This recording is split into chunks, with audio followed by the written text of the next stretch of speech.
Hello and welcome back to Risingstrings Academy and the second episode of Sound as Story. In the first episode, we discovered how the bow sings, how phrasing and breath give life to sound.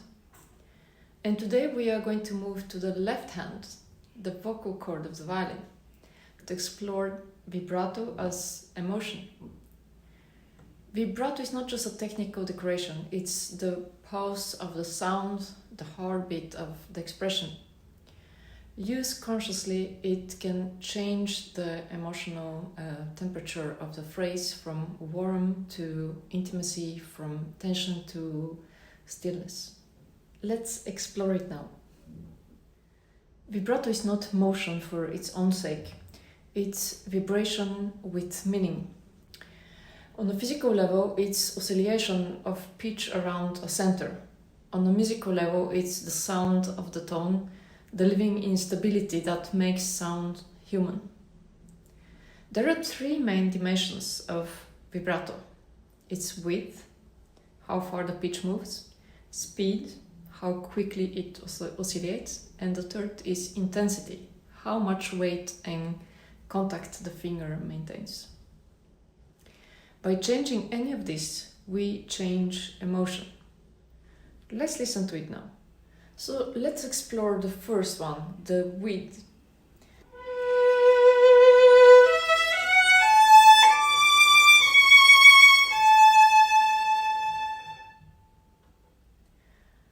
And then if I play it with a different speed, it will be like this.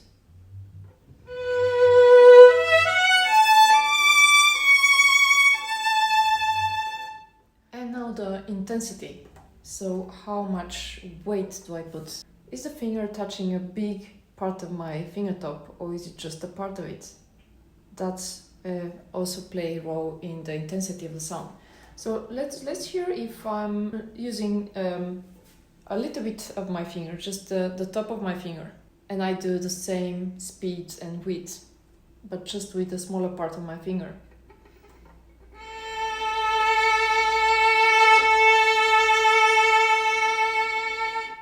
So that was with the fingertop. Let's use more of the flesh of my fingertop now.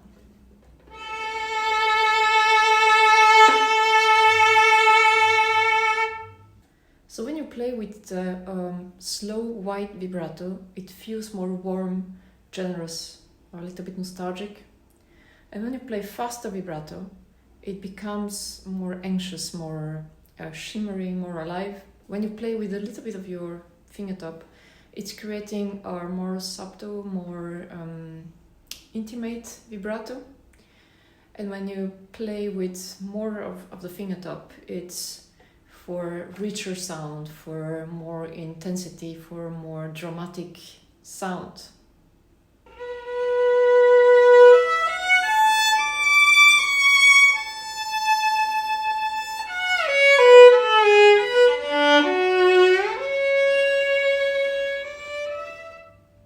That creates more quiet inward, like breath that you held in. The most beautiful vibrato doesn't replace the tone, it enriches it. Imagine each note as a candle flame. Vibrato is the flicker around the flame. It's too wide, the flame disappears. It's too still, the flame dies. We can also start the vibrato together with the first bow we draw. Or we can also wait with that, and that will also create a different emotion. So let's try that. If I don't start vibrato with my bow now, it will sound like that.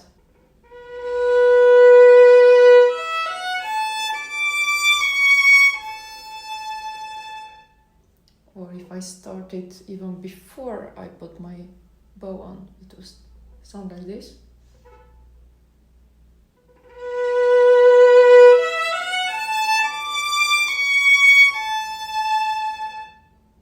So that's also two different techniques you can use. And nothing of this is right or wrong. It's just a matter of choice and taste. There are three types of vibrato. It's the arm vibrato, where you use your whole arm It's wide, generous, deeply rooted. The whole arm swings from the elbow, so it's this movement from the arm, from the elbow. Think of Brahms, Tchaikovsky, or Mendelssohn. Any of these romantic composers will sound very good with wide vibrato. Or imagine playing something like Chardash by Monty. Here you can use all of your arm to produce this thick and intense sound.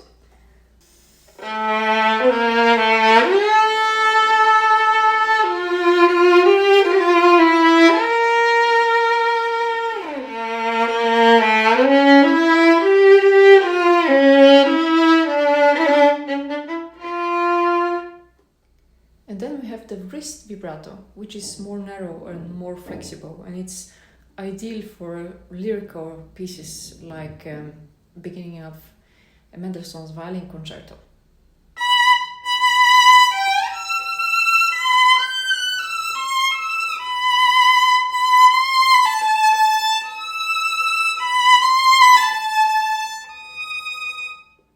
And then we have the finger vibrato, which is very small, focused, sounds more brilliant.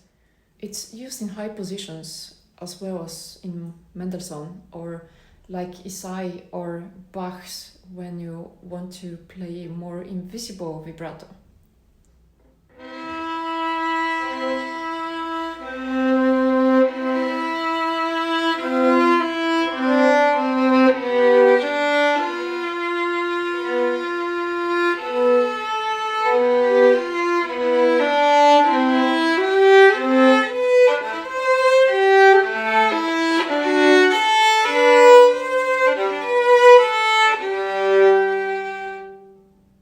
The artistry lies in blending this type of vibrato. You don't need to choose a specific type.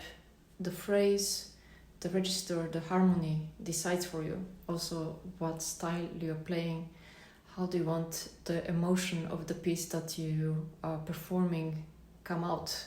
What emotions do you want to give to the audience? Let's hear how vibrato can change in the same phrase. Let's take the opening line of Beethoven's Spring Sonata. The beginning needs to be warm with a little bit of nostalgic and very tender. So the vibrato is very narrow, it doesn't stand out, it's just a part of the story. But then as you make the phrase at the end, you want to bloom out a little bit. So you can use more wider vibrato, use more of the fingertips of your finger, so that you create this more romantic and rich sound.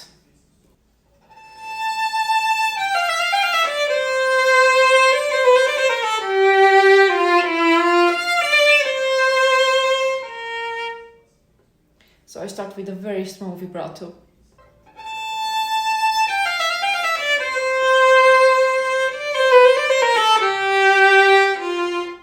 Towards this phrase, I'm using a little bit more, and it also sounds much more deeper on these strings. So I want the audience to hear this warmth in the D string. So here, most likely, I'm going to use the elbow vibrato. So.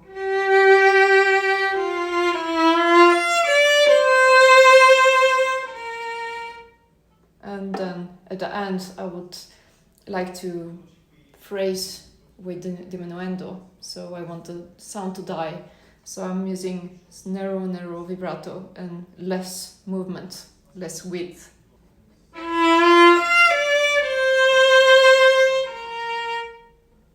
So I'll start with a very subtle vibrato in the beginning, almost invisible. Let's say I will use my finger vibrato, and then go more wide when I'm going to the D string.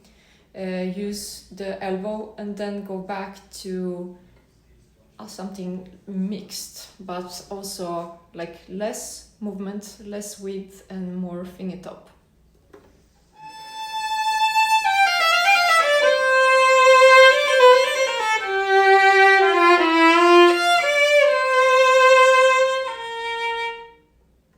Let's try to do some different kind of vibrato now, just to experiment.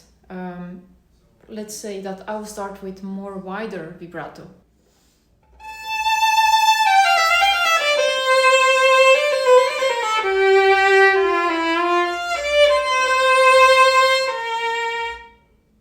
That will create much more intensity, and the sound will be more aggressive, I would say, not so subtle and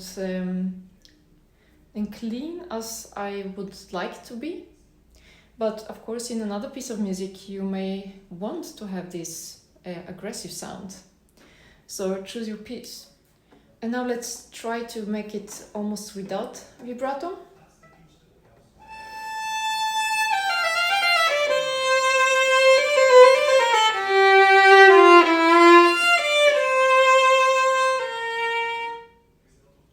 That creates more flat, more modern sound, which I wouldn't say fits this sonata, but I just wanted to create contrast so you can see the difference.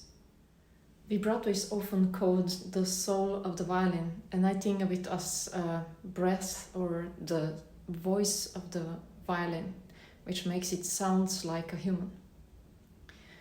When your vibrato connects to the intention, not just a habit, it becomes more invisible. We no longer hear the movement, we hear only what you meant. So ask yourself in every phrase, what is the emotion you want to show? And let your vibrato answer.